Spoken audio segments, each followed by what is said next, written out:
Well, welcome everyone to our Sunday Sewcase. I am LaTanya Patillo, proprietor of Parliament Quilts and Crafts, and I am thrilled to be here today with my quilt sister, Marilyn Gore of Stitching and Stirring Quilts. Today we are going to have a wonderful conversation to hear more from Marilyn, to learn about this beautiful quilt behind me, and just talk about all things quilting and community. So welcome in, Marilyn. Thank you for joining. Oh, you're welcome. I love talking about quilting.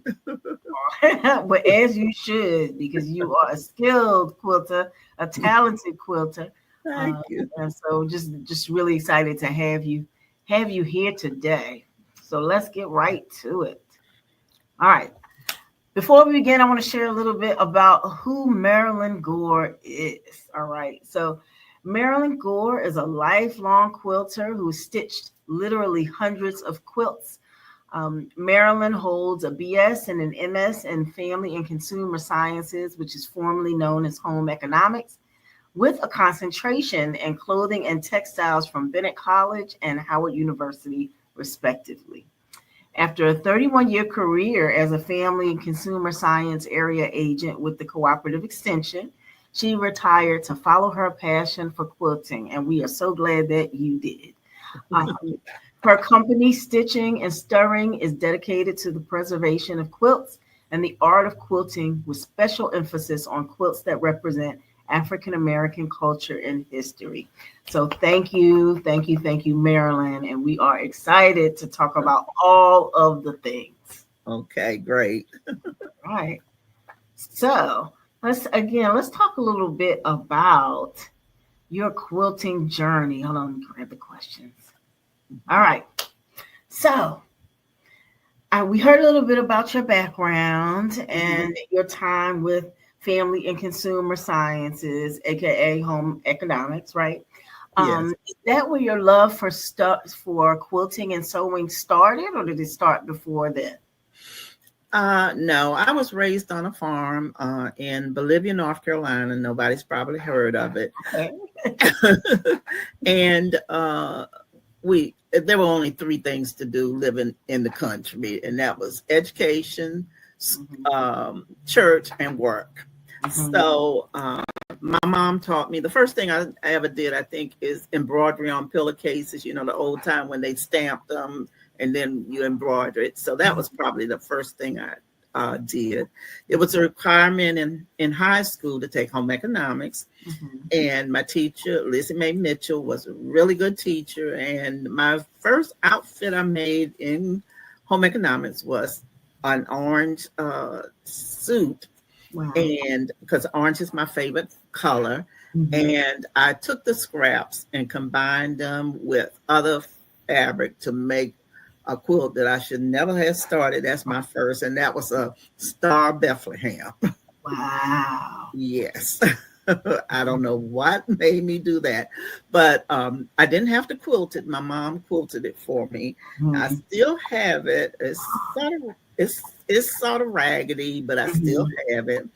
And I love doing that. And I think my next quilt, I can't remember what it was. Well, the next big quilt I made was for my thesis at Howard University, and I did my thesis on quilts of North Carolina. So I made that quilt also, and Mama didn't quilt that one. I had to quilt it myself. Yes, so I just love quilting. My mom quilted. My Aunt Frances quilted. She was a prolific quilter. Everything, well, not everything, but she had to have a little red in every quilt she made. Yeah. So. Awesome. So let me just back up a little bit and just say how impressed I am that you made a suit in your home economics class. Yes. Wow. Wow.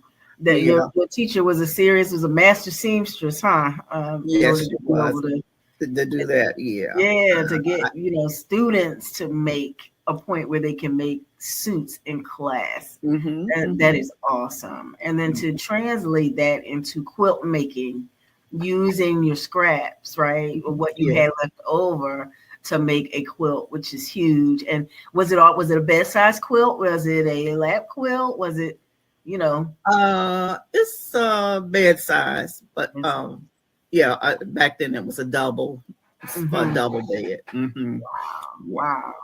And yeah. did your But mom hand quilted or machine yeah, quilted?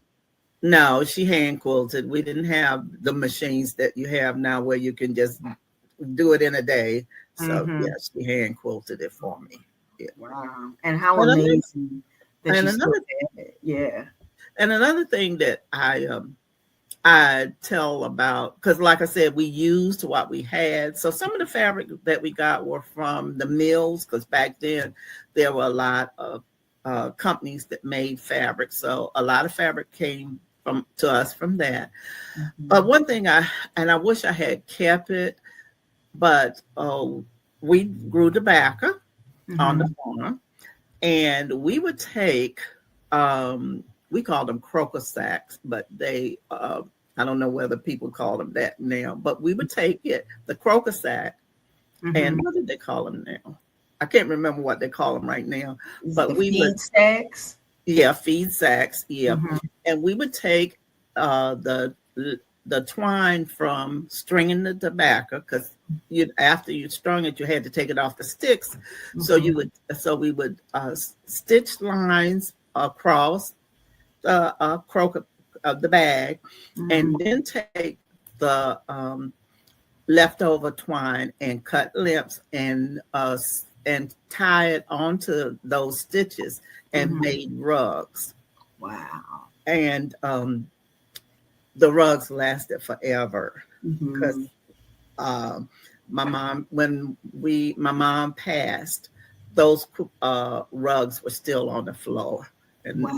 yeah, and they grew softer and softer as you washed them, and you never would know that it was discarded uh, Mhm. twine uh, from harvesting tobacco.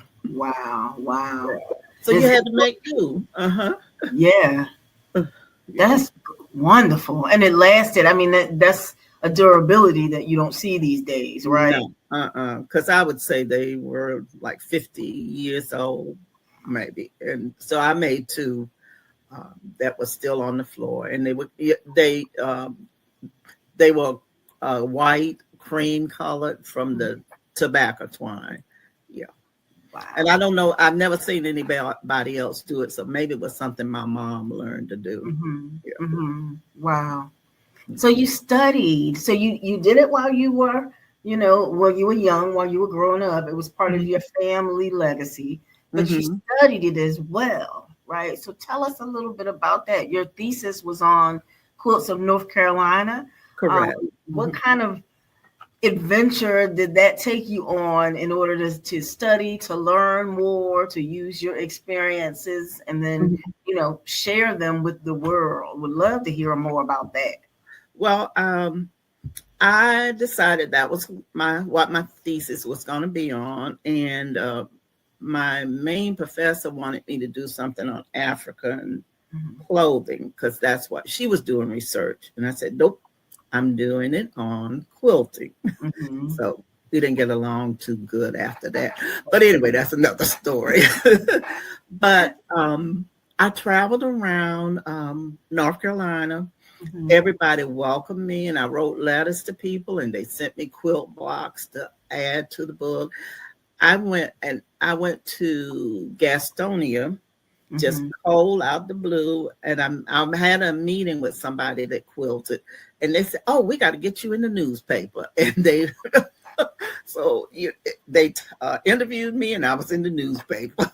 Wow. Yeah, Wow. yeah. And back then there was no GPS, so I got lost a lot, but I still was able to interview people for that, for my thesis. Yeah.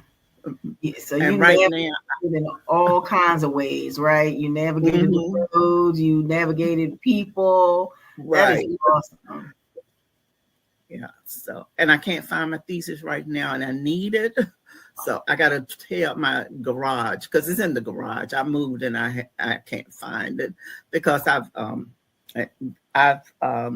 talked to the Southport Historical Society, and Mhm. Liz Fuller, who's there, said you're the first person that ever volunteered to do something.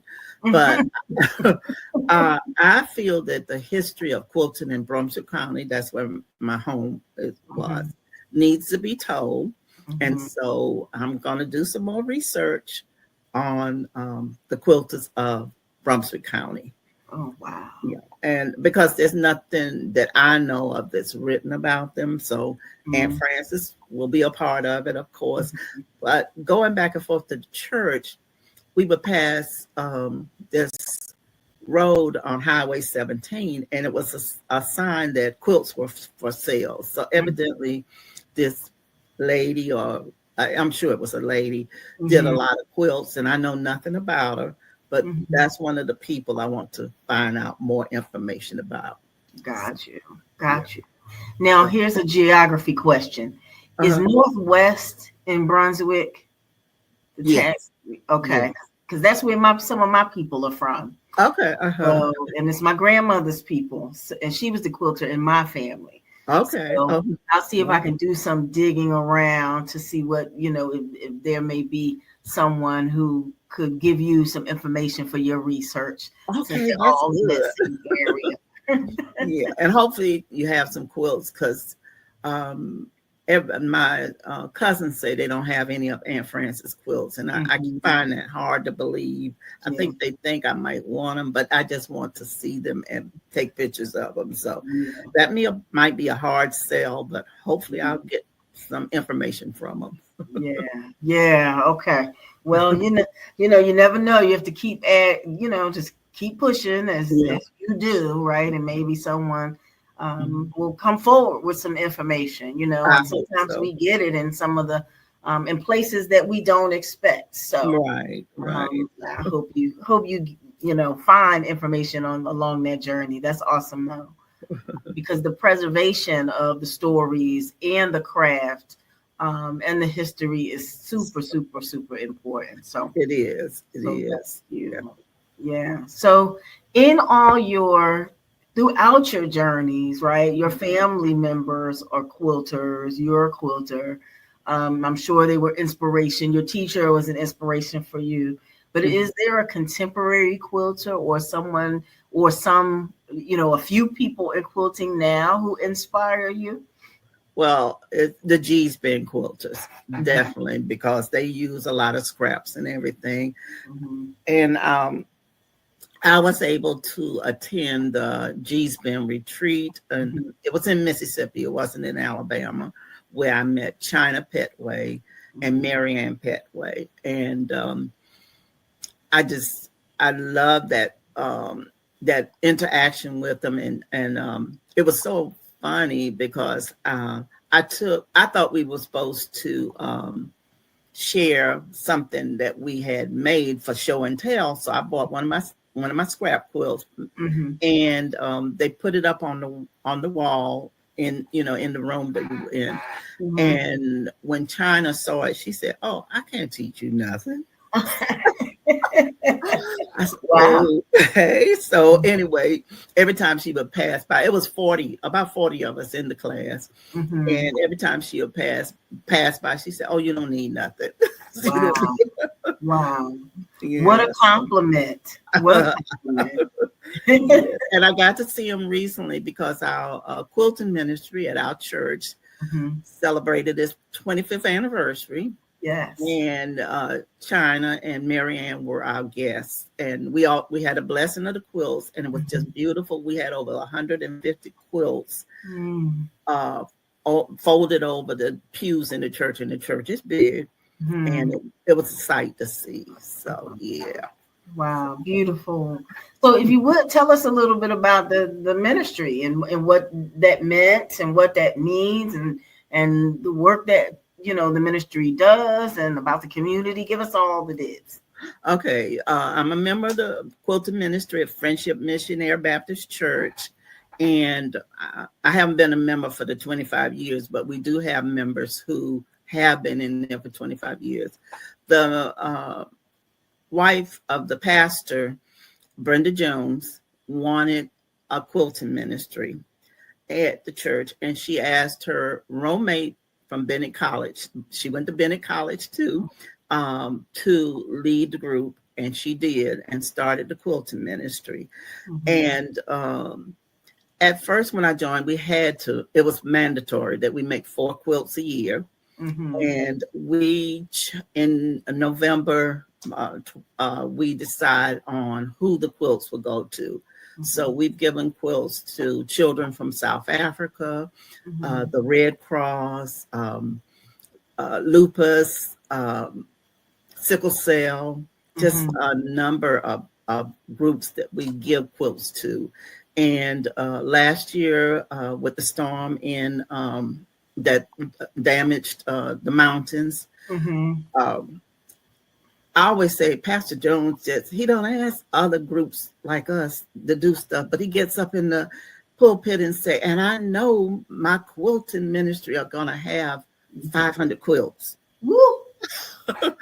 And we took the challenge. One of our members, the vice president, Regina Boyd, mm-hmm. Went on Facebook and asked people, can you provide quilts? And we did send over 500 quilts. We partnered with a missionary Baptist church in the mountains, mm-hmm. and we had a Christmas party, or Christmas, I guess you would call it a party, and everybody that came got a quilt.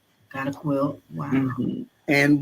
And again, Pastor Jones did it again and announced in the pulpit, we're doing it again, and we mm-hmm. want your quilts. So I don't know how many we're gonna send this time, but we do have a lot. Mm-hmm. Yeah. Wow. Yeah. Well, that really speaks to the importance of community, right? And mm-hmm. what it means to be in fellowship and quilterhood with others, to come together for mm-hmm. cause, not just for the art, but in support of each other, whether, community, whether they're quilters or not. I mean, to your point, as long as I've been quilting, right, mm-hmm. which is not that as long as some of you all, but long enough to know that mm-hmm. groups come together and mobilize and, mm-hmm. Put a lot of energy and time, but a lot of love and care in those mm-hmm. quilts, because if you know about quilting, it's not an easy task. No, it's not. Whether it's by a machine or not, you know what I mean? Yeah, it's just definitely. Not, and the blessing of the quilts ceremony is we prayed over the quilts that the maker be blessed, and the people that will get the quilts will be blessed by our gift to them. So. Amen. Oh, that's lovely. Lovely. Yes. Oh, all right. So if I can answer, mm-hmm. I started talking about who inspires you. Clearly it's the G's Bend yes. ladies. And uh-huh. I will tell you, all of the quilt ministry, that is an inspiration. Is an inspiration to me. I met you and I met some of your other sisters. Mm-hmm. And it's just a powerful thing to know that you all come together and have been coming together for many years to quilt, to, be in community and to support others, yeah. and it be a ministry, right. to pray mm-hmm. for people, to cover people. So that's huge. That's huge. And we'll stay tuned because anybody who's watching, if you want to donate and want to support, we will put the call out. The call is out. And we will take them. That's right. Yes, and they don't have to be quilted. The church has really been, I guess that's why Pastor Jones always make the announcement. The church has really been supportive of us. Mm-hmm. And we have we call it a quilting studio. with 2 long arm machines and lots of fabric and lots of sewing machines. And so you don't have to be a member of the church to join us. We quilt on the first and third Saturday from about 9:30 to 3. And you can join, and of course we have the fabric, we have the sewing machines, we have the notions. All you have to do is bring yourself and the desire to even learn how to quilt. So, yeah. Nice. Yeah. Clearly, there are master quilters in the room. But I think there's always a technique, always something that people can learn. Is there a technique or even a additional craft that you want to learn to add to your quilting? I've not learned more than expand. I love paper piecing. And I've got 2 projects that I need to do. I want to complete, and they're just sitting there, and I've got to say to myself, Marilyn, do it. They're a little bit difficult, so that makes it a challenge. But yeah, paper piecing is what I really want to get into more. Yeah. I'm not into art quilts like a lot of people are. I'm basically a traditional quilter. So yeah, I love patterns, using patterns and making them my own. And so I want to do the paper piecing more. Got you. Do you tweak patterns, or do you use traditional patterns with unique fabrics, or a little bit of both? A little bit of both, yeah. I really study a pattern before I even start using it, because you've got to know the fabric you're going to use, the colors and everything, but also in your sewing technique, how to nest the seams, things like that. And a lot of patterns aren't really clear on that. I was making one and I'm saying, okay, I really got to do my own to nest these seams and make these seams match like they should. It just did not have enough information in it to do that. Got you. And again, an experienced quilter would know that, right? Right. Know that there are other things that you need to do. Sometimes you do have to make adjustments to some of these patterns in order to get a finished product that is to your standard, right? Yes. Very good. Now, are you a speedy quilter? Do you take your time? Do you quilt? I know you to be intentional, so I know you're not just ripping through it to finish it all the time. But do you zip right through, or do you? No, I don't. No, I don't. Especially with like the scrap quilts, I might create blocks for the last time I sat down with my African fabric scraps, I made 27 blocks, but I haven't put them into a quilt yet. Wow. And so I'll just take my time. I don't like to do a lot of different projects at one time. But like I said, the scrappy quilt blocks, I just do those because it's common and I like to do it. And I tell people, I was telling somebody today, when you're doing scrappy blocks, you don't think. It's just a time for me to be calm and creative. So I have my basket of scraps beside me, my sewing machine, and then I'll just sew scraps. And I don't care about what colors they are or what all going together, because it's gonna look good. And the quilts that I have on my bed, I'll pass by it sometime and say, "Ooh, I like that." I made it. Right. You made it. You liked it when you made it, but sometimes you have to step away and come back and remind it. Yeah, I like them two fabrics together. Ooh. I like that. I like it. Now, do you prepare your scraps? Do you, like, as you finish, do you cut them to specific sizes? Like some people who work with scraps, process their scraps. Do you do that, or you just whatever form they're in, you work with them? Yeah, no, I don't. I don't process them. I know people make them into strips and 3-inch blocks and all that. No, I don't. I just, like I said, I just pull them out of my basket.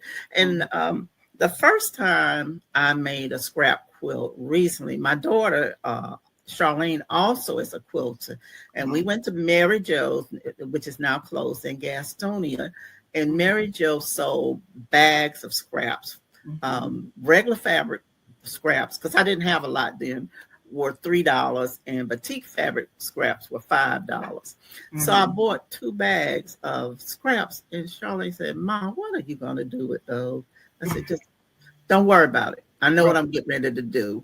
So I made the scrap quilt with it. And then she said, "Oh, I like this." And she started making scrap quilts, but she was more intentional because she made hers in specific colors. I just did, okay, let's put it together. Right.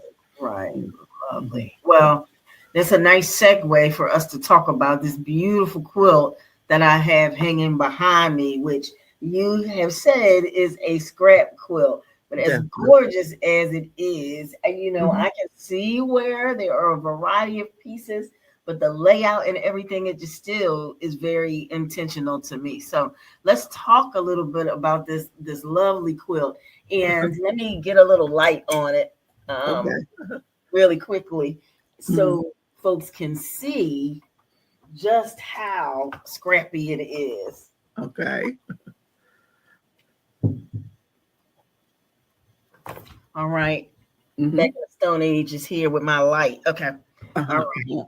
So, and while we're continuing, I want to scroll up because I want you all to see how massive this is. It's all the way up on the wall. Yeah. My mom always told me, you don't make a small quilt. Yeah. All right. And it hangs down. It is low. It is long. It is bed size. It is gorgeous. If it's my king size bed. King size bed and a drape, right? So it's not just with a drape. Yeah. Yes. So tell us a little more. Tell us about this quilt. Tell us the origin story, the process. Again, all of the things. It is absolutely lovely. Thank you. I have a girlfriend that we've been sewing together for over 40 years. I call her Miss Carter, even though we've known each other all this time. But she has a friend that makes African clothing, and she gives Miss Carter the scraps from making the clothing. And my girlfriend, Miss Carter, is in Washington, D.C. I lived there for about 20 years. And so she'll get the scraps and she sends them to me. And I take the scraps, I make 12-inch blocks because that's the size, 12.5 by 12.5. It's the size of the ruler. So once they get to that size, then they go into the pile to make a quilt. And again, like I said, it's just, I just sew. And then when I get enough blocks, I choose a sashing to go in between in the cornerstones and then put the quilt together. Wow. And you chose browns for the sashing and everything in between. Again, was that to unify all of the colors? Because traditionally, or I would say, I might immediately think of black, right? Black is the unifying, but you use different browns, and I think that is just, I just think that adds an extra piece, adds to it. It's gorgeous. Yeah, I've never made one with black strips in between it. I've used cream. I've used the brown that's in that one, and I'm going to start another one, and it's a beautiful. Actually, it's a Christmas fabric, but I do that a lot. I use Christmas fabrics for my binding. You never know it was a Christmas fabric. Wow. So this fabric is a Christmas fabric, and I'm gonna use it for my sash. And then again, you'll never know it's a Christmas fabric because it's the 2.5-inch strips in between. So Got it. yeah. Got it. Well, this is gorgeous. How long do you think it took you To make it? Once I get enough blocks done, maybe 2 or 3 days. Mm-hmm. Mm-hmm. Yeah, but again, I make the blocks and they sit until I get enough, or I find a fabric that I like to go in between. And I also do those for my regular scraps too. Mm-hmm. And I was going to make some more regular scrap blocks. Mm-hmm. And I looked at my pile and said, I can't put no more blocks on this pile. This is just ridiculous. So what I did, we were having a sewing day at the ministry. Mm-hmm. So I asked the president, could I bring my scrap blocks for the ladies to use? Mm-hmm. And so I bundled them in, I think it was 25 blocks. I just picked them up and put them together. Mm-hmm. And I took them that day for the sit and sew that we had all day. Mm-hmm. And surprisingly, I gave 12 bundles of blocks with 25 blocks. And they had a ball sewing them together, and they're still asking, when you gonna bring some more blocks? And I do have a stack, but I'm saying, okay, I got to get a little bit more in the stack. But, wow. Yeah. And one lady took hers and put them on point, and so they were creative with them. Yeah. So. Very good. Yeah. And these, look, let me take out my measuring tape. So what these are? 12 by 12. 12 by 12. Gorgeous, gorgeous, gorgeous, gorgeous blocks. Can I show? I guess I can show you one. Yes. Not in a quilt. Yes, please do. We like show and tell. Okay.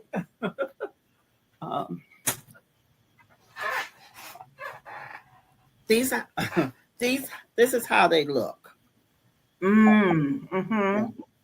So and you see it's a little bit of batik fabric and the scraps. Yeah. Wonderful. So, yeah. And I just, like I said, I don't think I just sew. Wow.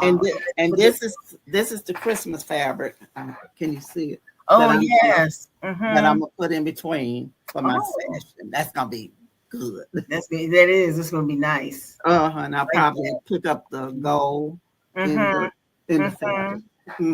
Oh, so it's shiny too. It's gold. It's cream and gold. Wow. Yeah. So that'll be the next one. Lovely. Well, I'm telling you what, this is certainly like a master class in scrap quilting. I love it. I love the sashing, the choices. She had beautiful scraps. And I just love the way you laid them out. You know, there's one that looks like, not the fan. What is it called? It's a circle. And that was from another quilt I made. I had leftover blocks and I included those in that quilt. So those were, it's a couple of them in there, and those were actually quilt blocks from another quilt. And I'll do that too, use leftover blocks. Let me show the people the circles. Yeah.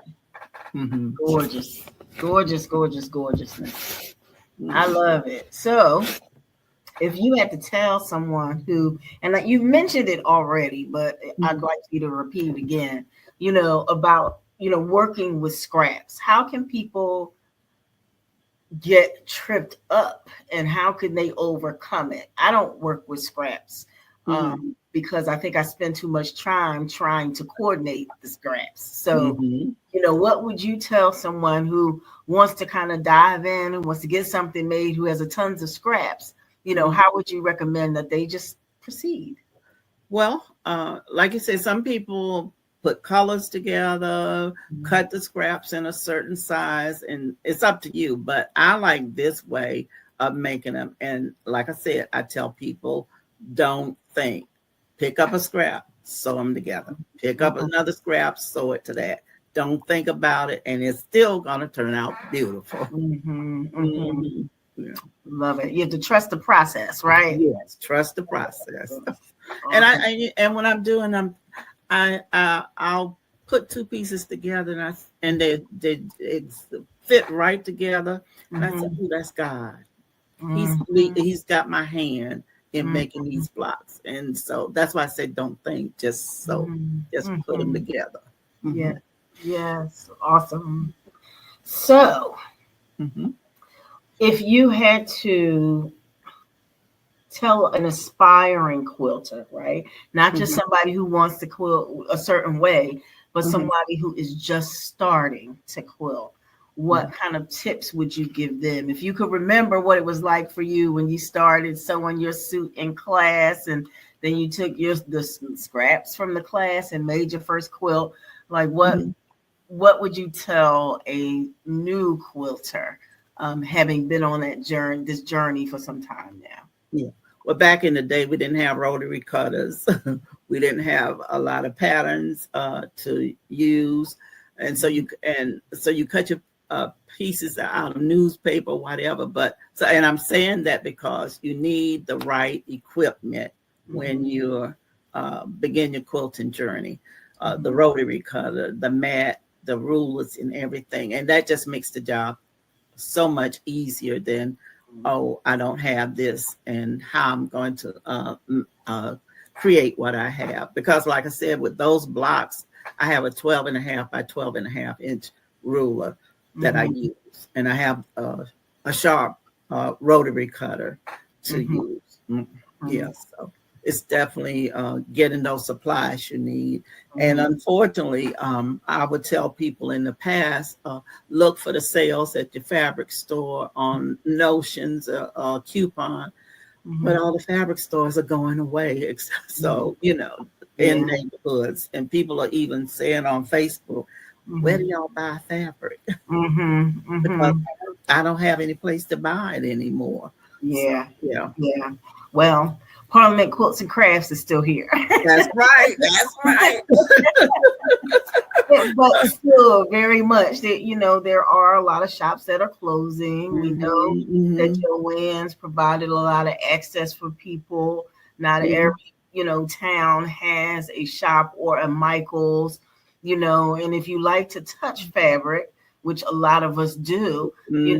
online is not always the option or No. the most exciting option. So to your point, it is important to find places where you can get your supplies, Hmm. quality supplies, right? Definitely. Because not all supplies and tools are equal either. No, they're not. Mm-mm. But your network and your community will tell you where to go and can tell you how to get what you need. Um, Definitely. you Hmm. know, Yeah. and it's important if you want to build your skills too, right? How Yes. you Hmm. find, how you measure, how you cut, you Hmm. know, Hmm. because you can get a rotary cutter and still not cut well. You know what That's I true. mean? Hmm. So with all of that, you have to be consistent. You have to practice. What Um, you? Yeah. you Yeah. know. Yeah. And I had to fuss at one of the members of the quilting ministry one Saturday, and she knew how to cut, but she had her hand here, and she was cutting under that hand with the rotary. Because I said, "You gonna cut your arm off?" Mhm. And she said, "Oh." And then she was still trying to do it. I said, "Stop it." Right.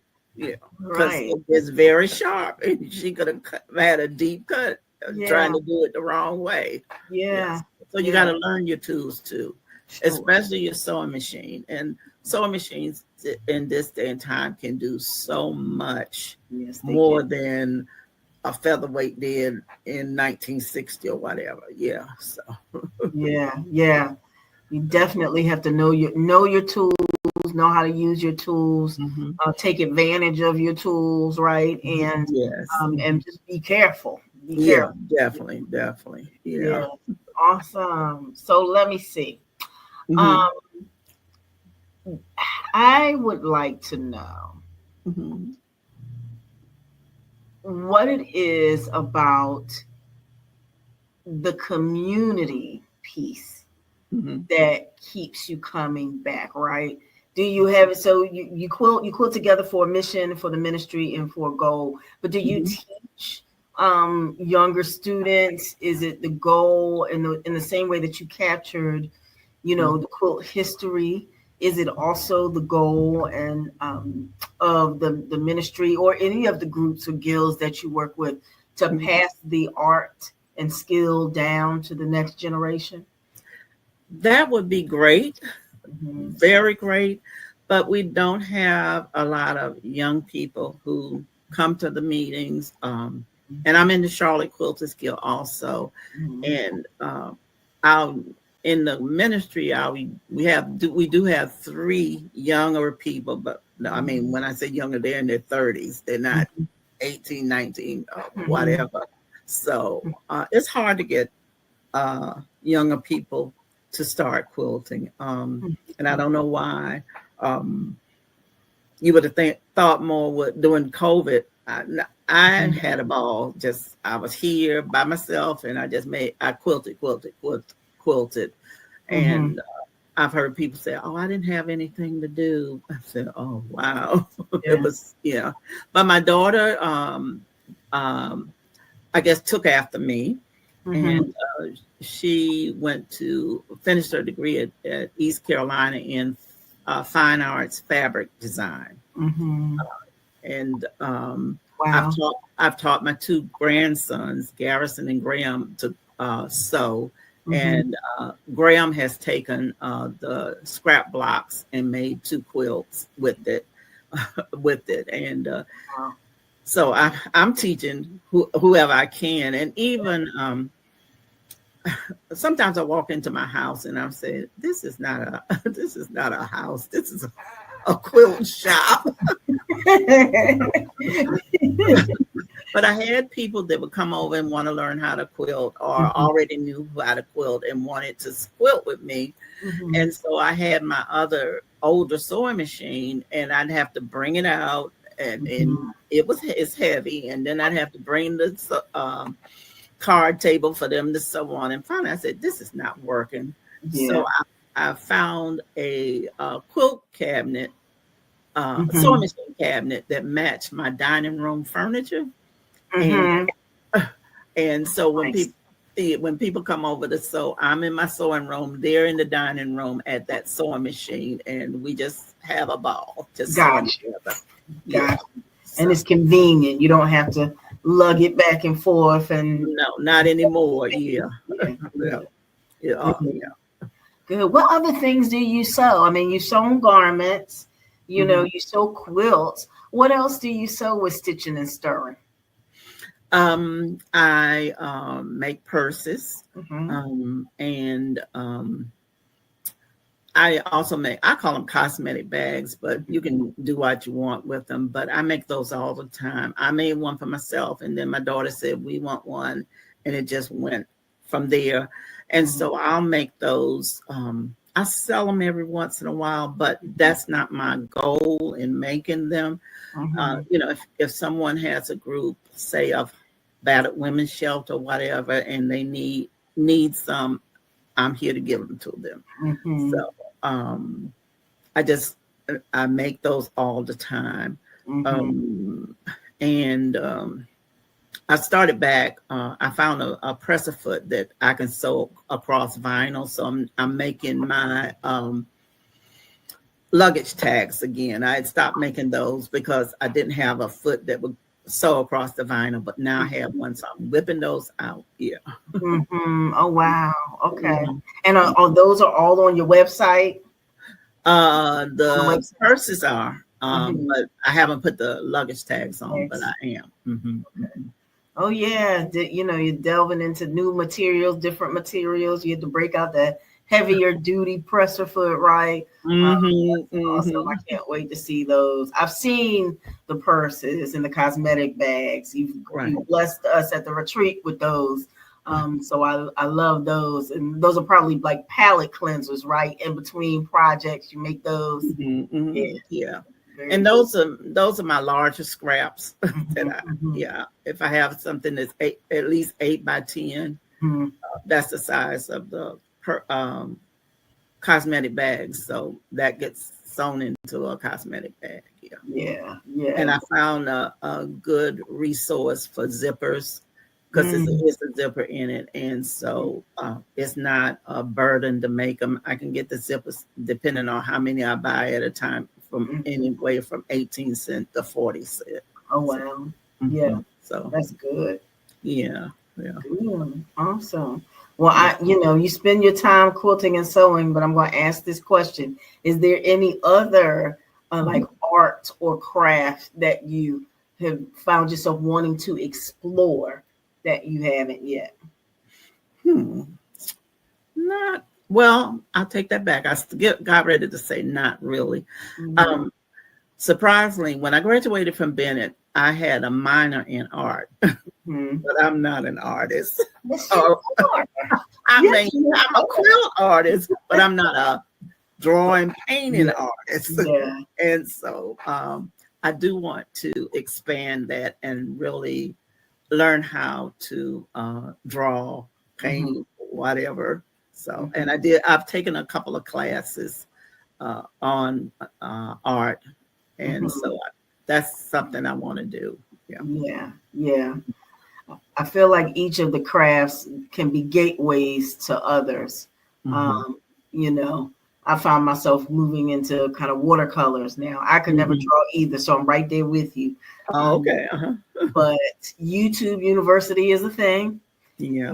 And I just decided I wanted to play around and think about color differently Hmm. and wanted to practice drawing and things too. So if ever you want to, join someone in doing that and talk through some of those early beginner concepts, I'm right there with you. With Okay. no We can pressure. partner up. We can partner up for real. Yes, For real. yes, definitely. And I've got pencils and everything. I'm ready, and I got my the sketch pad and all that. So I'm ready.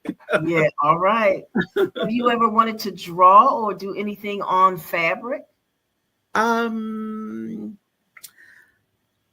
Not really. But my daughter and I, when we create some of the purses and cosmetic bags, Mm-hmm. we send the fabric. She helps me. She photoshops the pictures, whatever the pictures are, Mm-hmm. um, and then send them the spoon flower, and then I get them back, and I make either a purse or cosmetic bags that's personalized. Wow. Yeah, so I think that's the only thing I've done that really uh, went into doing something with fabric besides just sewing it together. Yeah, yeah. Wow, that's awesome. Awesome. Hmm. Again, I don't want to use the word elevates the craft, but it extends, I think is the word that you used earlier. It Hmm. extends the craft, right? So you Right, can right. still a traditional quilter, right? Still Hmm. using the techniques, but you can add new tools to kind Hmm. of the portfolio of the art. And you are an artist, ma'am. Um, Thank you. I think that is lovely, and I think it's wonderful that you have your daughter who has joined you in, variations, versions of the crafting. Your Mhm. grandsons, right? That's a beautiful, beautiful thing to continue the legacy. So I love it. I love it. Thank you. Yeah.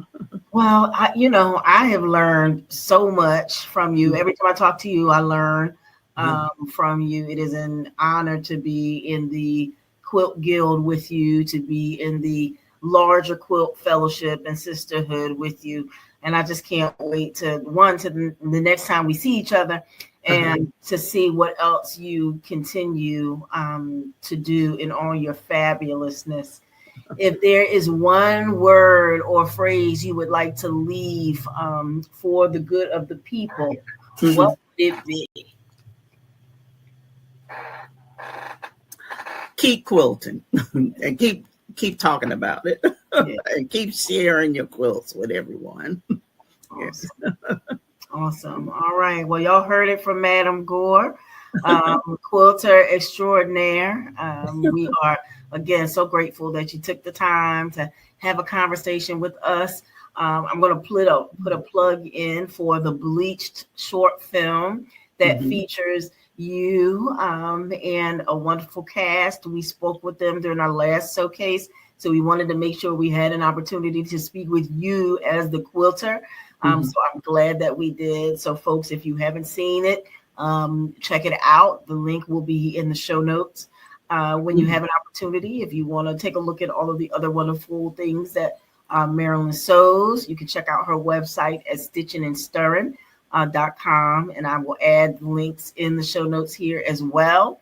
And just be on the lookout. Be on the lookout for Marilyn and all the wonderful things that she does. So, can I say, and people ask me sometimes, why Stitching and Stirring? Yes, why that name? And I wanted to say that when I was taking classes in home economics, people always said home economics is more than stitching and stirring, cooking and sewing. Yeah. So I said that's going to be the name of my business if I ever have one. So stitching and stirring it is. Well, I love it. Love that story. Love the connection from way back. Right. Yes. Stitching and stirring. We do a lot of all of the above, right? Both of those things. Yes, I love it. All right. Well, it's been a joy. Thank you so much.